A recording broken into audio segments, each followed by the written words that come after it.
Welcome to Spartan School.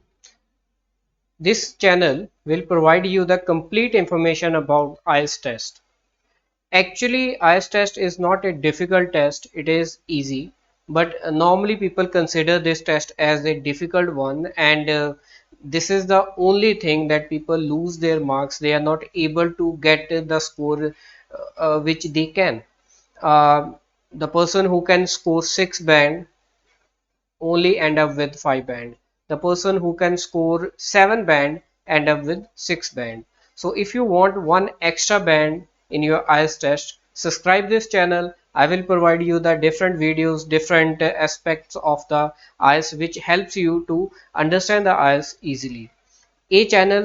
ਉਹਨਾਂ ਦੇ ਲਈ ਹੈ ਜੋ ਕਿ ਆਪਣੇ ਆਇਲਸ ਦੇ ਵਿੱਚੋਂ ਵਧੀਆ ਸਕੋਰ ਕਰਨਾ ਚਾਹੁੰਦੇ ਨੇ ਔਰ ਇੱਕ ਵਧੀਆ ਇਨਫੋਰਮੇਸ਼ਨ ਦੇ ਨਾਲ ਆਪਣੇ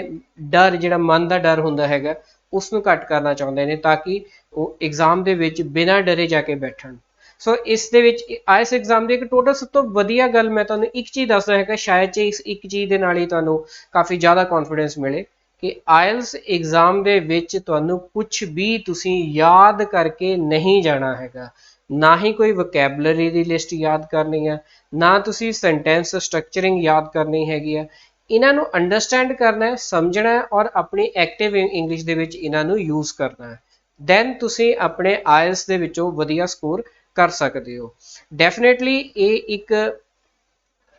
ਥੋੜਾ lengthy end time consuming process ਹੋ ਸਕਦਾ ਹੈਗਾ ਥੋੜੇ ਸਟੂਡੈਂਟਸ ਦੇ ਲਈ ਲੇਕਿਨ ਬਾਰ-ਬਾਰ ਐਗਜ਼ਾਮ ਦੇਣ ਦੇ ਨਾਲੋਂ ਇਹ ਜ਼ਿਆਦਾ ਬੈਟਰ ਹੈ ਸੋ ਇਸ ਚੈਨਲ ਦੇ ਵਿੱਚ ਤੁਹਾਨੂੰ ਇਹ ਵੀ ਪਤਾ ਲੱਗੇਗਾ ਕਿ ਟੈਸਟ ਪ੍ਰੈਕਟਿਸ ਜਿਹੜਾ ਹੈਗਾ ਸਭ ਤੋਂ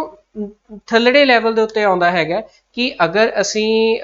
ਪ੍ਰੈਪਰੇਸ਼ਨ ਕਰਨੀ ਹੈ ਤੇ ਪ੍ਰੈਪਰੇਸ਼ਨ ਕਰਨੇ ਵਿੱਚ ਸਭ ਤੋਂ ਘੱਟ ਜੋ ਸਾਡੀ ਹੈਲਪ ਕਰਦਾ ਹੈਗਾ ਉਹ ਟੈਸਟ ਪ੍ਰੈਕਟਿਸ ਹੈ ਪਰ ਜ਼ਿਆਦਾਤਰ ਕੀ ਹੈਗਾ ਕਿ ਸਟੂਡੈਂਟ ਟੈਸਟ ਪ੍ਰੈਕਟਿਸ ਉੱਤੇ ਬਹੁਤ ਜ਼ਿਆਦਾ ਫੋਕਸ ਕਰਦੇ ਨੇ ਸੋ ਇਸ ਚੈਨਲ ਦੇ ਵਿੱਚ ਤੁਹਾਨੂੰ ਟੈਸਟ ਪ੍ਰੈਕਟਿਸ ਦੇ ਰਿਗਾਰਡਿੰਗ ਕਾਫੀ ਕੁਝ ਮਟੀਰੀਅਲ ਮਿਲੇਗਾ ਕਿ ਟੈਸਟ ਪ੍ਰੈਕਟਿਸ ਨੂੰ ਅਸੀਂ ਕਿਸ ਤਰ੍ਹਾਂ ਮੈਕਸਿਮਮ ਯੂਜ਼ ਕਰਨਾ ਹੈਗਾ ਘੱਟ ਟੈਸਟ ਕਰਕੇ ਜ਼ਿਆਦਾ ਅਸੀਂ ਕਿਸ ਤਰ੍ਹਾਂ ਆਪਣੇ ਸਿੱਖ ਸਕਦੇ ਹੈਗੇ ਚੀਜ਼ਾਂ ਨੂੰ ਅੰਡਰਸਟੈਂਡ ਕਰ ਸਕਦੇ ਹੈਗੇ ਸੋ ਅਗਰ ਤੁਸੀਂ ਜ਼ਿਆਦਾ ਇਸ ਦੇ ਵਿੱਚੋਂ ਵਧੀਆ ਸਕੋਰ ਕਰਨਾ ਚਾਹੁੰਦੇ ਹੋ ਤਾਂ ਇਸ ਚੈਨਲ ਨੂੰ ਸਬਸਕ੍ਰਾਈਬ ਕਰੋ ਮੈਂ ਤੁਹਾਡੀ ਡੈਫੀਨੇਟਲੀ ਹੈਲਪ ਕਰੂੰਗਾ ਥੈਂਕ ਯੂ